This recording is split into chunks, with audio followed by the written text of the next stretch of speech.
ह्याला म्हणतात केळफूल. केळफूल व्यवस्थित साफ करून ठेवायचं. तर त्याच्यासाठी मी इथे घेतलंय हे तेल थोडंसं हाताला लावायला आणि त्यानंतर आपण हे एक ह्याच्यातलं हा जो ह्याला काय म्हणतात मला एक्झॅक्टली माहीत नाही, पण हे जे बिया आहेत त्या अशा ह्याच्या आतमध्ये काळा धागा असतो. हा बघा, हा वाला आहे ना, दिस इज हा ब्लॅक धागा असतो.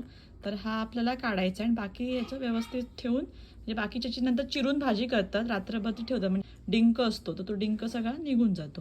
त्याची भाजी किंवा त्याचे पॅटीस किंवा इतरही काही पदार्थ बनवू शकतो. तर चला केळफूल साफ करायला सुरुवात करूया. आपण साफ करून घेतले ते आपण हे आपल्या भांड्यामध्ये ठेवणार आहोत. स्वच्छ धुवून पाण्यामध्ये घालून ठेवायचे.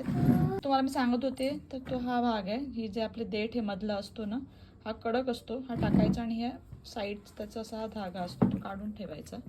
त्यानंतर हा शेवटचा जो आपला असा बुंधा उरतो, म्हणजे सगळी आपण सालं काढल्यानंतर जो पार्ट उरतो तर हा पण आपण कापून चिरून घ्यायचा आणि मग त्याची आपण भाजी किंवा पॅटीस काहीही करू शकतो.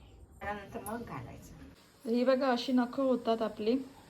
साफ किती पण तेल लावलं तरी थोडंसं हे असं काळसट होतं, पण हे जाणार. फुल कापून ठेवलेत आपण. ह्याचा सगळा जो डिंक आहे हा पाण्यामध्ये मिक्स होईल, निघून जाईल आणि आपण वापरू.